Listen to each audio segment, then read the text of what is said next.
चिलगढी चिलगढीमा चाहिँ आज म तपाईहरुलाई एकदमै भिन्न भिडियो देखाउँछु हरेक चोटीमा चाहिँ तपाईहरुलाई इन्फर्मेसन देखाइरहेको हुन्छु तर आज चाहिँ म यहाँ नेपाल आइपुगेको छु नेपाल ट्राभल गर्दा के गर्ने भनेर चाहिँ टिप्सहरु दिइरहेको हुन्छु तर आज भने चाहिँ म तपाईहरुलाई नेपालको एयरपोर्ट देखाउँछु नेपालको एयरपोर्ट कति चेन्ज भएको छ तपाईहरु पहिला भिजिट गर्दा र अहिले भिजिट गर्दा के चेन्जेसहरु पाउनुभयो त्यो चाहिँ कमेन्ट बक्समा भन्नु होला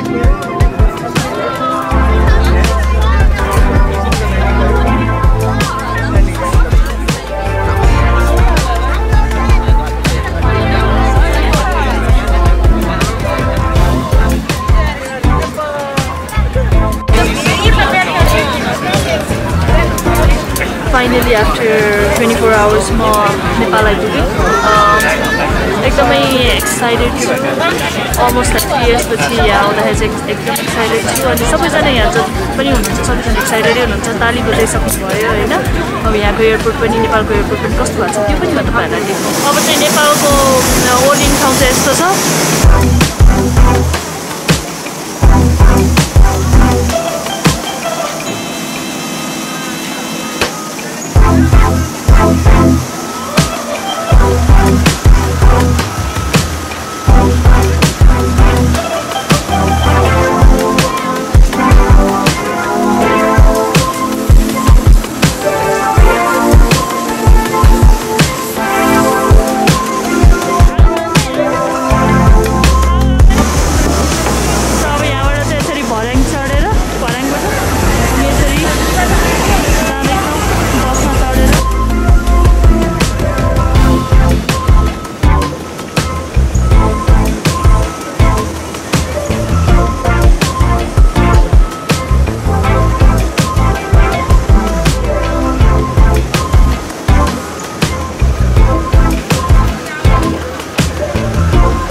फर्स्टमा चाहिँ म यहाँ देखाउँछु हामी फर्स्टमा बसबाट ओर्लिसके बित्तिकै यहाँ चाहिँ यसरी बुद्धको एउटा ठुलो स्ट्याचु छ होइन अनि जुन चाहिँ म पहिला आउँदाखेरि थिएन बाहिर चाहिँ थियो एउटा जुन चाहिँ अहिले पनि छ तर कन्स्ट्रक्सनको कारणले गर्दाखेरि चाहिँ उतापट्टि बन्द गरेको छ यहाँ यसरी बसहरू भयो होइन यहाँनिर आउँदा आउँदै चाहिँ यसरी ठुलो घडा राखिएको छ यसरी वेलकम गर्नको लागि अतिथिलाई आफ्नै नेपाली दाजुभाइहरूलाई चाहिँ वेलकम गर्नको लागि यसरी यहाँनिर घडा राखिएको छ त्यसपछि चाहिँ भित्र छिरिसकेपछि यहाँनिर ठुलो बुद्धको स्ट्याचु छ अनि यहाँ यो फ्लोरहरू पनि अहिले पहिलाभन्दा एकदमै डिफ्रेन्ट छ त्यसपछि यतापट्टि अब पासपोर्ट कन्ट्रोल अनि ट्रान्जिट जाने भयो ट्रान्जिटको लागि चाहिँ छुट्टै यसरी लाइनहरू राखिएको छ अनि त्यसपछि यहाँ यसरी पनि भनेको छ कि प्लिज सो यो please here before vaccination card and identity card अब पहिला जुन म 2019मा आउँदाखेरि चाहिँ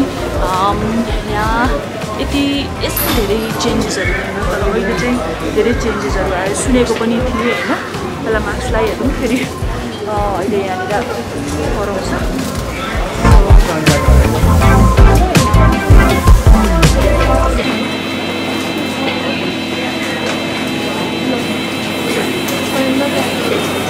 लाइनबाट यहाँ देखाउनुपर्छ। पहिला भ्याक्सिनेसन चेक हुँदो रहेछ, त्यसपछि चेक भइसकेपछि चाहिँ यहाँ फर्महरू भर्नुपर्ने रहेछ। यहाँ फर्म भर्नको लागि चाहिँ त्यसरी यहाँ 4-5वटा 5वटा नि 2-3-4-5-6-7-8-9-10वटा जति चाहिँ यहाँ कियोस्क मेसिन राखेको छ। त्यसपछि उता चाहिँ भिजा कलेक्सनको लागि जसलाई चाहिँ भिजा चाहिन्छ उसको लागि चाहिँ उतापट्टि ठाउँ छ र त्यसपछि चाहिँ यता निस्किने ठाउँ छ। अनि यहाँ चाहिँ यसरी बाटोमा अब जुन कोभिड भएको टाइमतिर चाहिँ यहाँ मान्छेलाई डिस्टेन्स राख्नुपर्छ भनेर पनि त्यो उयोहरू स्टिकरहरू पनि राखेको छ। पहिला हेरी चाहिँ ठाउँ धेरै राम्रो बनाएको छ, लाउन्जहरू पनि रहेछ। अब पहिला म यहाँ फर्महरू भर्छु अनि एयरपोर्ट चाहिँ म सर घुम्छु है। फर्स्टमा चाहिँ यहाँ आइसकेपछि जो चाहिँ टुरिस्टहरू छ उहाँहरूले चाहिँ फर्म भर्नुपर्ने रहेछ। फर्म भरिसकेपछि त्यो फर्म चाहिँ फोटो खिचेर अनि यता राष्ट्रिय ब्याङ्कको एउटा काउन्टर रहेछ, एउटा भन्दा पनि 3टा काउन्टर छ। त्यो काउन्टरमा गएर चाहिँ कति दिन बस्ने हो त्यो अनुसारको चाहिँ पैसा तिर्नुपर्ने रहेछ। 15 दिन, 30 दिन वा अब त्योभन्दा बेसी दिन हुन्छ नि त्यसरी बस्ने, कति दिन बस्ने भनेर चाहिँ पैसा फरक हुन्छ। जब त्यो गरिसकेपछि एउटा स्लिप आउँछ, त्यो स्लिप आइसकेपछि चाहिँ अनि बल्ल हामी इमिग्रेसनतिर लाग्नुपर्छ। यो इमिग्रेसनको लागि चाहिँ यता चाहिँ 15 डेज, 30 डेज र 19 डेज टुरिस्ट भिजा र ट्रान्जिट भिजाको लागि चाहिँ यता जानुपर्ने रहेछ। अनि नेपाली सिटिजनको लागि चाहिँ यता जानुपर्ने रहेछ। भनेपछि अब मैले अब जो हामी यहाँको ग्रुपमा जो चाहिँ युएस सिटिजन छ उता जानु पऱ्यो, जो नेपाली सिटिजन छ त्यो चाहिँ यता जानु पऱ्यो। अब चाहिँ हामी जान्छौँ। ल जाऊँ, अब इमिग्रेसन क्लियर गर्न जाऊँ। आमै हिँड्नुहोस्। अब पैसा साट्नु पर्ने भने पैसा साट्नुको लागि पनि यहाँ भित्र नै बनाएको रहेछ। एकदमै सुविधा नै जनक बनाएको रहेछ। पहिला चाहिँ यस्तो थियो कि यहाँ taking photo and video strictly prohibited भनेर छ। त्यही भएर अहिलेको लागि चाहिँ म यो बन्द गरेँ। ब्याग लिने ठाउँमा चाहिँ क्यामेराहरू युज नगर भनेको भएर मैले युज गर्न। त्यसपछि बाहिर निस्किसकेपछि चाहिँ यहाँ नेपाल टेलिकम, त्यसै गरी यहाँ मनी एक्सचेन्जहरू चाहिँ यसरी यहाँ अगाडि नै राखेको छ। यहाँ कार्पेट राखेको छ। अलिकति यहाँ चाहिँ अलिकति ओह्रालो बनाएको भएर ब्यागेज हुनेलाई सजिलै छ, तर पनि अलिकति डर चाहिँ हुँदो रहेछ। यता यसरी भगवान्को फोटोहरू राखेको छ। आमै पहिला आएको एयरपोर्ट र अहिले आएकोमा के फरक देख्नुभयो त?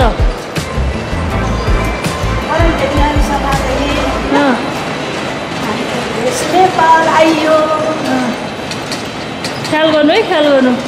सपोर्ट भइरहेछ नि, त्यसले सपोर्ट भइरहेछ नि। ल एयरपोर्ट चाहिँ अहिले होइन, अब नेपालको एयरपोर्ट चाहिँ त्यही पहिला हेरी चाहिँ धेरै नै सफा राम्रो चाहिँ मैले देखेँ यहाँ। अनि यो भन्सारहरू पनि क्लियर गर्नुपर्छ, त्यो भनेको चाहिँ ऱ्यान्डमली चेक रहेछ, सबैको चेक हुन्छ भन्ने होइन। हामी यहाँ निस्क्यो, हाम्रो ब्यागको यो ट्याग चाहिँ छ कि छैन होइन, ट्याग छ भने चाहिँ अनि उहाँहरूले त ट्याग रहेछ भनेर जान्दिनु हुँदो रहेछ। अनि ऱ्यान्डमली चेक गरेर मेसिनमा पठाएर छ छैन सामान भनेर चाहिँ हेर्नु हुँदो रहेछ। त्यो चाहिँ मैले थाहा पाएँ। अब यहाँ यस्तो स्लिपरी भएको पनि मेरो क्यामेरा पनि हल्लिरहेछ, त्यसको लागि चाहिँ सरी। सफा पनि गराउनु भएको छ त्यहाँ। अब एक्जिट गर्ने बेला भयो। अब त्यहाँ कस्तो बाङ्गो गइरहेछ क्या।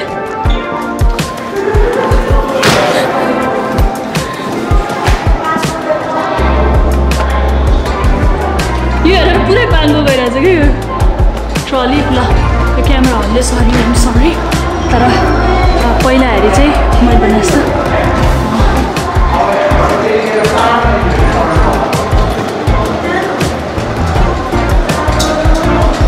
अब एनसेलको सेन्टर पनि छ, भित्र पनि मैले देखेको थिएँ, यहाँ पनि देखेँ।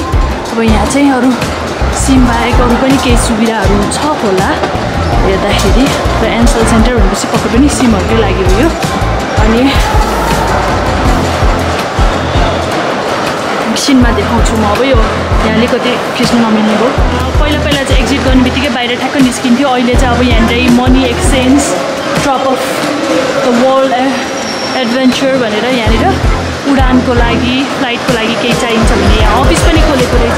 हामी चाहिँ अब नेपाल आइपुग्यो। हामी नेपालमा चाहिँ भेटिसक्यो, सबैजना भेटिसक्यो। हाम्रो यात्रा चाहिँ एकदमै रमाइलो भयो।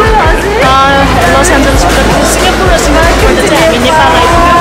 अनि हामीले नयाँ मान्छेहरू पनि भेटिसकेका छौँ। एकदमै रमाइलो भएछ। अब चाहिँ एकदम एक्साइटेड भइरहेको छु म। अलिकति भेट्नु अझै धेरै एक्साइटेड भएको छु।